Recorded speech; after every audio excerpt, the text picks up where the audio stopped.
Bienvenue sur la chaîne du défi chinois 365 jours. Sur cette chaîne, on va apprendre le chinois de manière fun et décontractée. Nous allons utiliser la discipline, la psychologie, le développement personnel et des méthodes qui vont booster ta motivation de manière drastique. Ensemble, on va essayer de devenir parfaitement bilingue en chinois en moins d'1 an. Je t'invite donc à t'abonner à cette chaîne du défi chinois 365 pour continuer de suivre notre aventure dans l'apprentissage du chinois en 365 jours. L'objectif de cette chaîne, c'est de booster à mort ta motivation pour te permettre d'atteindre tes objectifs. Et si toi aussi tu en as marre d'être bloqué au niveau débutant, je te donne accès à une formation aux petits oignons qui va booster ta motivation et qui va te permettre d'atteindre des objectifs incroyables. Il n'y a pas à discuter, cette formation de chinois, c'est la meilleure que tu pourras trouver sur internet si tu veux rapidement progresser en chinois. Alors le lien pour t'inscrire est dans la description, il ne faut vraiment pas que tu hésites à t'inscrire pour cette formation qui va vraiment décupler ton niveau de chinois de manière incroyablement efficace. Alors aujourd'hui dans cette vidéo, on va parler de jeux vidéo. Peut-être que toi aussi tu cherches des moyens très fun et très simples pour progresser dans n'importe quelle langue, dont le chinois. Eh bien laisse-moi te dire que les jeux vidéo ça fait vraiment partie des solutions les plus efficaces et les plus impressionnantes pour progresser dans n'importe quelle langue.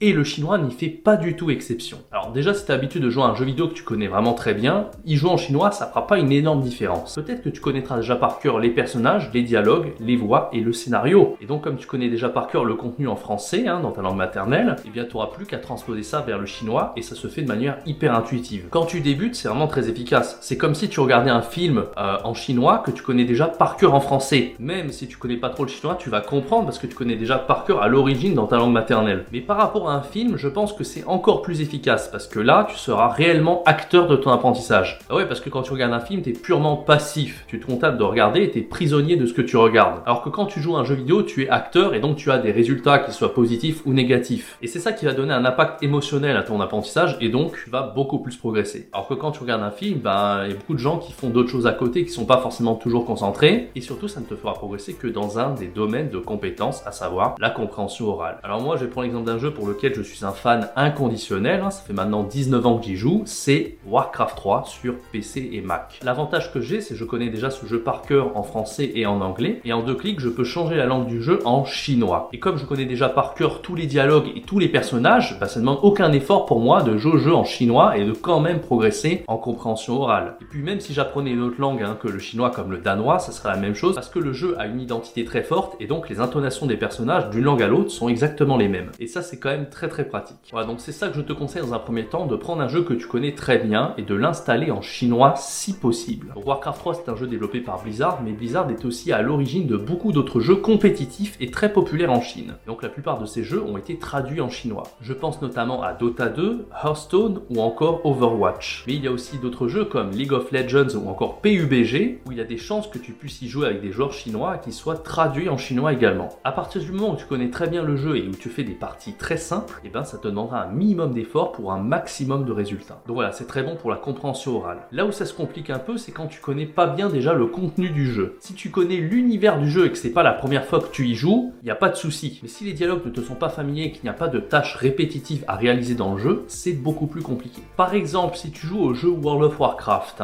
et que un personnage te demande d'aller à un endroit pour récupérer un objet et que cet objet tu dois aller le donner à quelqu'un qui se trouve à un autre endroit et qu'une fois que tu as donné cet objet à cette personne qui se trouve à un autre endroit, tu es obligé de revenir pour dire à l'autre que tu as donné l'objet à cette personne. Enfin bref, tu m'as compris, une quête un problème à résoudre, et que le tout est en chinois, il y a beaucoup plus de détails, il va falloir que tu comprennes beaucoup plus d'informations, c'est inhabituel parce que chaque quête est un peu unique, donc il y a des chances que là tu comprennes pas tout et que ça soit beaucoup plus difficile. Alors c'est un exercice intéressant parce que du coup tu vas devoir réfléchir, tu vas peut-être devoir prendre des notes, tu vas peut-être devoir chercher des mots, mais l'avantage de ça, c'est que si tu te retrouves en Chine dans la vraie vie et qu'il y a un chinois qui te demande de faire exactement la même chose, s'il te plaît, est-ce que tu peux aller me chercher un objet et lui le donner à quelqu'un, par exemple. Là, on est vraiment dans une situation un peu concrète. Encore une fois, là, c'est peut-être de la compréhension orale. Et même si le vocabulaire est très spécifique au jeu, si c'est des objets spéciaux, je sais pas, ou des personnages spéciaux, des décors spéciaux, c'est pas très important que le vocabulaire soit très spécifique, de s'entraîner à des situations comme on aurait dans la vraie vie et de faire de son mieux pour pouvoir les résoudre. C'est entraîner son oreille, tout simplement. Bien sûr, quand tu fais ça, tu vises pas du tout la performance, tu es là pour apprendre le chinois. Faire les quêtes le plus vite possible, essayer de remplir tes missions assez rapidement,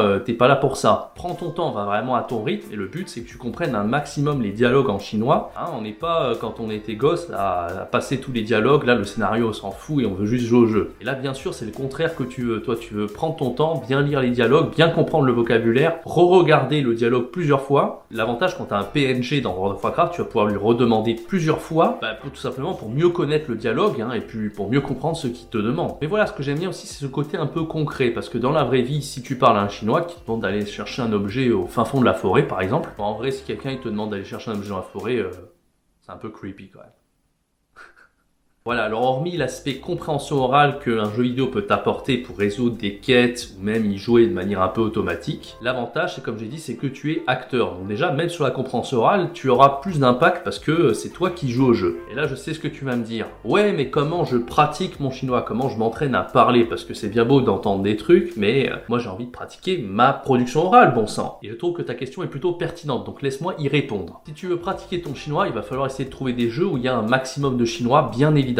Donc les jeux que je t'ai cités, il est possible que tu tombes sur des joueurs chinois, mais en général ce sont des joueurs professionnels, parce que des joueurs amateurs qui jouent à des jeux aussi compétitifs où vraiment ils sont internationaux, il n'y en a pas des masses, et donc ça va être compliqué de tomber sur des joueurs chinois par rapport à ces jeux. À part PUBG et Hearthstone peut-être. Dites-le moi dans les commentaires si vous jouez à ces jeux et si vous en savez quelque chose. Mais laisse-moi te donner dans la description une petite liste de jeux qui te fera pratiquer et parler à la fois à l'oral et à l'écrit en chinois. La plupart de ces jeux ressemblent d'ailleurs beaucoup aux jeux que je t'ai cités précédemment, mais ont été adaptés au public chinois. Évidemment, les Chinois adorent avoir leur propre matériel et les jeux vidéo n'en font pas du tout exception. Voilà, donc sinon sur l'aspect compréhension orale, ça c'est vraiment quelque chose de super efficace. Alors si tu n'as pas vraiment le temps pour jouer aux jeux vidéo, ce que je comprends, hein, c'est très chronophage et que tu as envie quand même de regarder tes jeux vidéo préférés en mode plus passif, il y a vraiment encore plus d'options qui s'offrent à toi. Si tu veux savoir quels sont les meilleurs joueurs mondiaux chinois d'un jeu vidéo en particulier, je te mets le lien dans la description d'un site qui recense les jeux vidéo hein, par leur popularité et quels sont les joueurs chinois les meilleurs dans un jeu donné. L'avantage de ça, c'est que au moins tu connaîtras les meilleurs joueurs chinois pour un jeu qui t'intéresse et ensuite tu n'auras plus qu'à aller sur le site douyu.com, donc c'est exactement le Twitch, c'est-à-dire la plateforme de streaming pour des jeux vidéo où tu verras ton joueur préféré chinois en train de jouer en direct. Et donc le jeu sera en chinois, la personne parlera chinois, enfin bref, tu auras vraiment tout en chinois. Et si tu connais très bien le jeu, ça va vraiment être